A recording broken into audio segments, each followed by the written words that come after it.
Hola oyentes de Radio Sefarad, es un gusto volver a tener en nuestros micrófonos a Jacob Israel, desde Israel. ¿Qué tal, Jacob? Muy bien, muchas gracias. Bueno, hemos venido durante las últimas semanas anunciando algo que se esperaba, pero que no por eso ha dejado de ser sorpresa. Es decir, cada vez se decía, o tú decías, está a un 70%, estamos a un 80%. Estamos hablando de la conformación de un nuevo gobierno en Israel alternativo a lo que podríamos llamar casi el reinado de Netanyahu, ¿no? Porque se ha extendido durante los 12 últimos años, más otros 3 años se desempeñó como jefe de gobierno antes. ¿Qué tal, Jacob? Pues muy bien, la verdad que sí, como mencionas, hablamos hace 2 semanas y ahí te dije que las opciones de formación de este gobierno eran de un 70%, y créeme que era muy optimista. Muy pocos en Israel verdaderamente pensaban que Bennett, Issar y todo su partido juntos darían ese paso tan dramático sin que haya algún que otro, digamos, tránsfugo que se pasara al otro bando. Así que lo que vimos ayer fue una votación, pues eso, la más ajustada de la historia, 60 contra 59 y una abstención, y esa abstención fue la que permitió la formación de este gobierno. Así que... ¿Quién fue el que se abstuvo? El que se abstuvo en verdad tenía que haber votado a favor, pero a última hora ayer se abstuvo. Es un diputado de RAM, del partido de Mansur Abbas.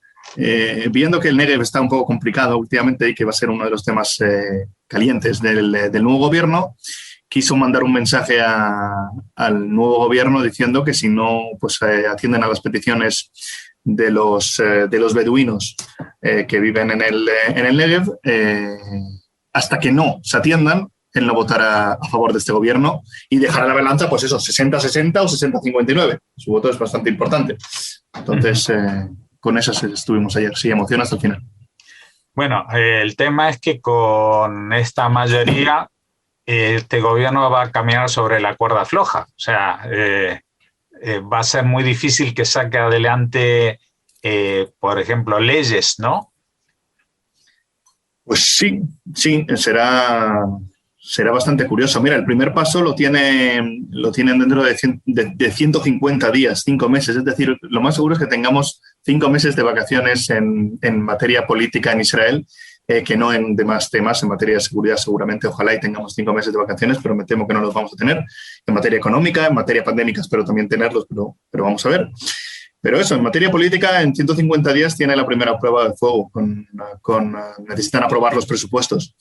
Si los aprueba, el nuevo gobierno tendrá 2 años de tranquilidad, entre comillas, y estará más cerca de cumplir Lapid, su sueño de ser primer ministro en otoño del 2023. Así que vamos a ver qué pasa. Por lo pronto, en materia política, creo que es 5 meses de vacaciones. Además, digo yo que el nuevo gobierno dejará los temas políticos a la oposición, dejará que se peleen entre ellos, como me imagino que se van a pelear bastante. El Likud es un partido que tras 12 años en el gobierno lo más seguro es que no se desintegre, pero sí se rompa en 2. Y me imagino que si es listo políticamente, tanto Bennett como Lapid dejará a Bibi que se maten entre ellos. Uh-huh. Bueno, con todas las diferencias, esto podría...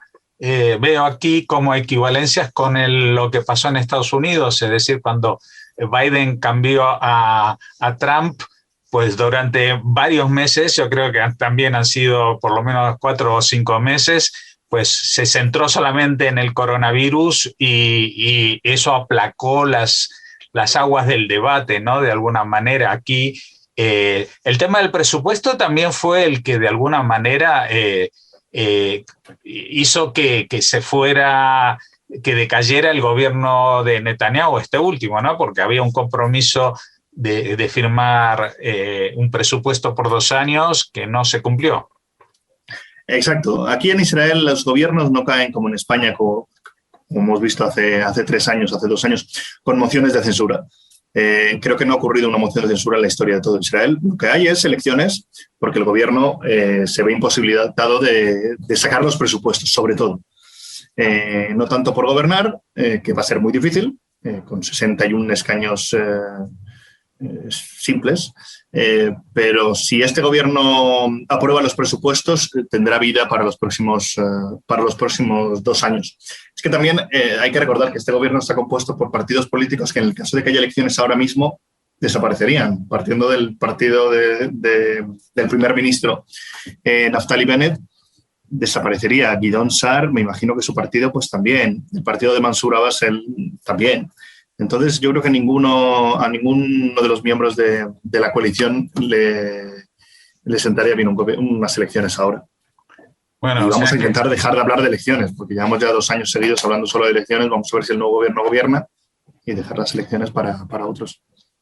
Bueno, lo que está diciendo es un poco fuerte, porque es como una especie de gobierno fantasma, ¿no? Es decir, un gobierno que si hoy se eligiera, pues posiblemente desaparecerían muchos de sus componentes, pero también avisabas antes de que a partir de este momento dentro del propio Likud iban a haber crisis y seguramente, digo yo, si hay crisis en el Likud también las habrá en los partidos que formaban bloque con el Likud. Estoy hablando de los partidos ultraortodoxos.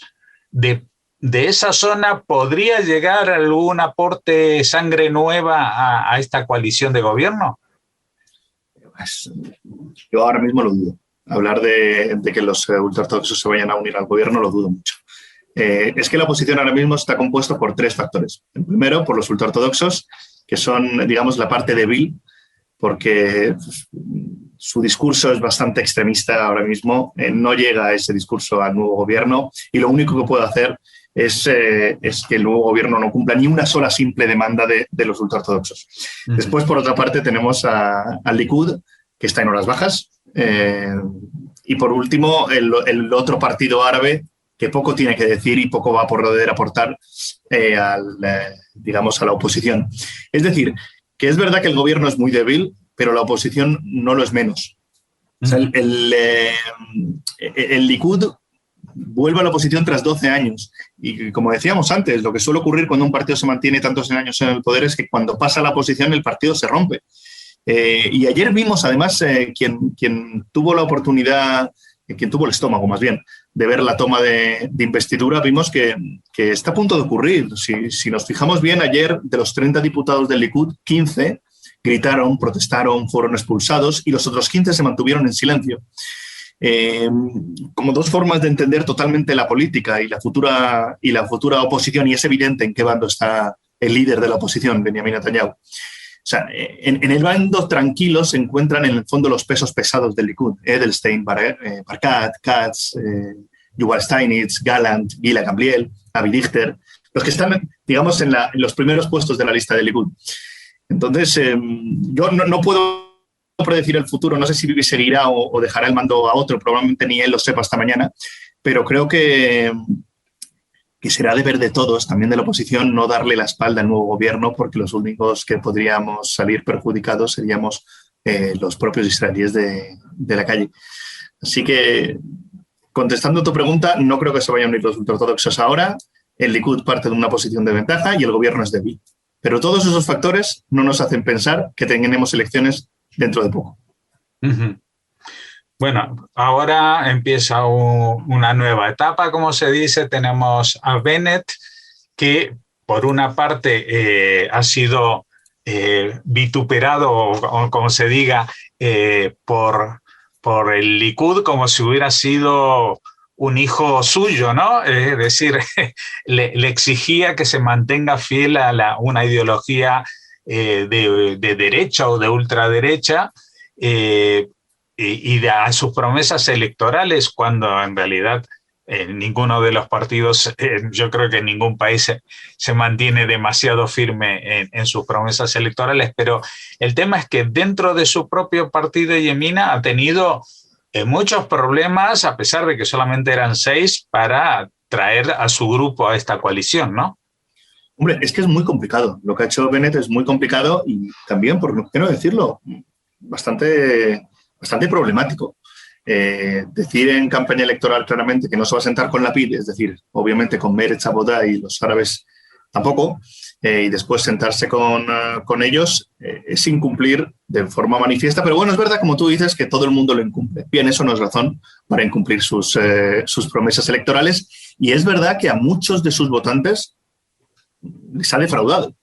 De ahí a todas las manifestaciones que han habido en las casas de los diputados de Yamina, pues obviamente hay un trecho, no se justifica bajo una premisa que justifique semejante brutalidad, pero es parte de la tarea del nuevo gobierno, sobre todo de Bennett, va a ser tratar de recuperar y de satisfacer a todos estos votantes que no están nada satisfechos y nada contentos con la decisión que Bennett ha tomado. Es un paso muy duro para ellos.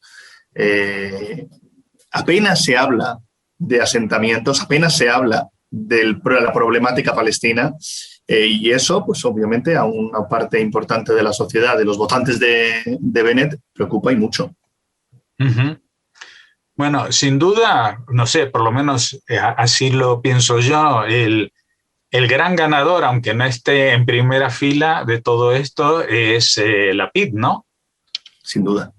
Es el nuevo mago de la política israelí. Digamos que la varita se la ha pasado vivía a Lapid, no tanto a Bennett. Él ha sido el arquitecto de todo esto.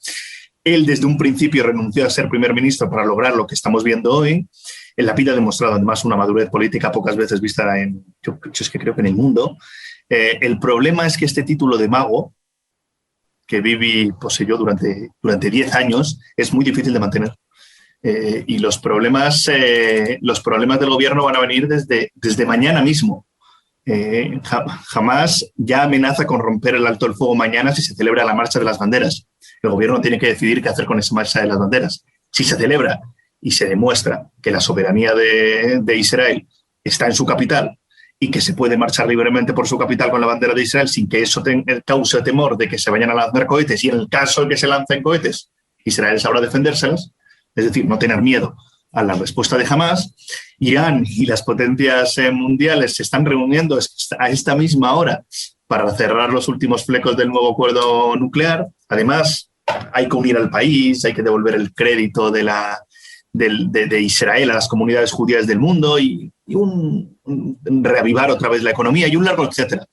Lapid se va a encontrar con muchísimas piedras en el camino, y su primera misión la ha cumplido con un éxito que de verdad que es meritorio y hay que reconocerle, pero para seguir siendo mago, como Bibi lo fue durante 10 años, hay que gobernar, hay que evitar, sobre todo en Israel, más que gobernar es evitar el desgobierno, y vamos a ver si lo logra.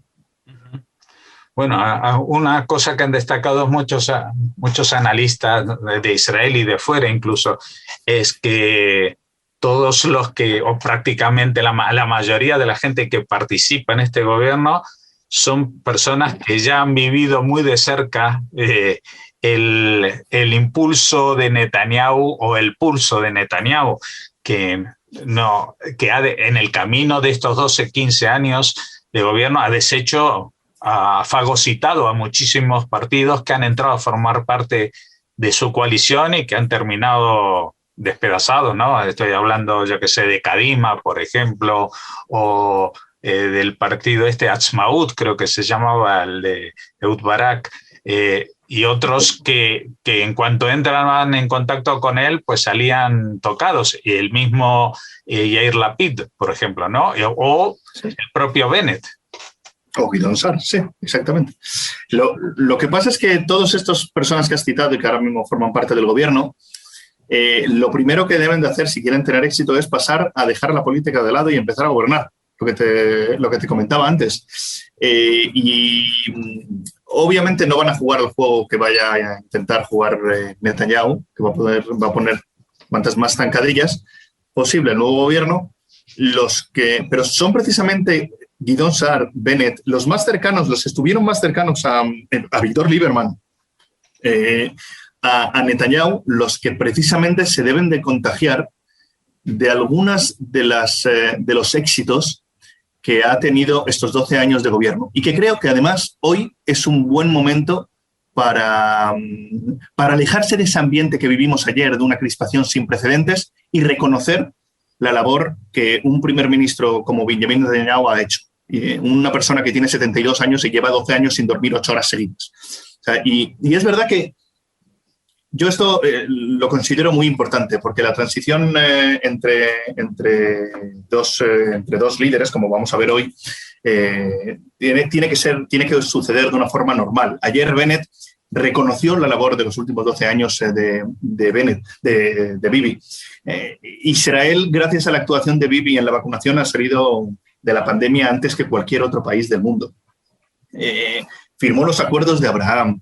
En materia de seguridad, ha vivido Israel la década más tranquila en su historia, con el número de víctimas más bajo en sus 73 años de historia. Ha reformado la economía israelí. O sea, por todo esto y mucho más, en un día como hoy, es verdad que, aunque cueste, porque ha sido 2 años de auténtica pesadilla política, hay que dar las gracias a Benjamin Netanyahu por su labor, con sus errores, que han sido muchos, y creo que es de justicia. Entonces, si se ve, como en Netanyahu se deben de reflejar no en la forma de hacer política, sobre todo los últimos 2 años, sino en la forma de tomar decisiones que cambien la vida de la gente. En la forma de, eso, lo que comentaba de la vacunación, en la forma rápida de actuar. Por supuesto que tenía también consideraciones políticas, pero sin duda ayer se reunió la Knesset porque se podía, porque no había limitaciones en la Knesset, todos sin mascarillas, porque no hay limitaciones ya prácticamente en Israel. Entonces, todo eso es verdad que hay que otorgarle el crédito también a Netanyahu. Claro, pero a ver, esta capacidad para tomar decisiones a la velocidad y con los fundamentos, pues va a ser imposible con una coalición de 8 partidos, ¿no? Hombre, me imagino que no van a tocar los temas más difíciles. No habrá mucho, digamos que no van a tocar mucho el statu quo, Estado-religión, no lo van a tocar, y van a intentar tocar lo menos posible la economía, porque marcha bien, y bueno, pues otros temas delicados que no sobran en Israel, pues me imagino que no va a ser lo primero que vayan a tocar el gobierno. Pero es precisamente por el riesgo a perder el puesto lo que va a unir a este gobierno. El temor a unas elecciones es lo que va a unir a este gobierno. El cemento, como te decía hace 2 semanas, el cemento de este gobierno va a ser la presencia precisamente de Bibi como líder de la oposición. Y eso, políticamente, lo que te decía antes, una de las claves del nuevo gobierno va a ser tratar de que el Likud se rompa para empezar con una ventaja política considerable. Bueno, la pregunta es si Bibi ha dado muestras de su magia al frente del país, ¿no podría desarrollar una nueva magia para ponerse al frente de la oposición y derrocar a este gobierno antes de lo que se espera? Yo creo que Bibi en los últimos años ha perdido su magia. El error principal de Netanyahu fue no creer que los anti-Bibis se unieran para derrotarle, y que dentro de los anti-Bibis él no consideraba nunca que personas cercanas, que fueron cercanas a él, como Bennett y Gideon Sa'ar, o incluso a Víctor Lieberman, pudieran dar el paso de unirse con un partido como el de Mansur Abbas. Nunca lo creyó posible hasta que llegó la unión de Bennett y Lapid. Nunca se imaginó que Bennett llegaría. Ese fue principalmente el error. Bibi nunca se imaginó. Es que incluso en los últimos días de su gobierno, que Bennett llegaría al final, que aguantaría la enorme presión de la calle, y se equivocó. Y tal y como se equivocó él, se equivocó su partido, que no se lo dijeron, y se equivocaron muchos periodistas que no daban crédito, incluso que ayer reconocieron. No nos pudimos imaginar jamás que Bennett y que todo su partido llegara unido a la toma de investidura, y que Bennett definitivamente diera ese paso. Bueno, pues se equivocó. Y ese error no es un error de análisis político, es perder magia. Es pensar que estás por encima de todo. Y eso es lo que le ha pasado a Bibi en los últimos 2 años. Además, sabiendo que el último año Bibi gobernó con Gantz, que su principal promesa fue que no se iba a unir con Bibi, y Bibi logró pues un año de más o menos tranquilidad, pues dijo, pues seguramente al final Bennett se retirará, no, o Shaked, o alguno de sus diputados, o Orbach, o Idit Silman, pues al final se van a retractar y no van a firmar este gobierno. Bien, pues se equivocó. Y cuando se dio cuenta ya era demasiado tarde. ¿Tú cuál crees que va a ser el primer objetivo que tendrán este gobierno? Porque, bueno, estaba señalando el objetivo del presupuesto, que seguramente es el más importante, el más difícil, pero que va a medio plazo, porque en lo urgente, por ejemplo, el tema de esta marcha de las banderas había sido aplazada, la policía dijo que prefería que no se celebrase este año, luego sí se dio permiso para la celebración justamente horas después de que asuma el nuevo gobierno. Esto lo pone en una situación muy compleja, ¿no? Sí, sí. En Israel, contestando a tu pregunta, tener una agenda política es bastante complicado porque siempre te pasan cosas que impide la toma de decisiones según estaba prevista. La principal actuación, si no existiese mañana la marcha de las banderas, yo me imagino que será reestructurar la labor ministerial y que pase a ser lo que ha sido siempre. Los últimos 2 años ha habido escasa labor ministerial y yo me imagino pues eso, que cada gobierno, cada ministro tendrá que tomar cargo de su ministerio, tendrá que hacer la transición normal, que será entre hoy y mañana, y pasar a nombrar a las personas de confianza y pasar a tener una actuación normal y no condicionada por la tormenta política.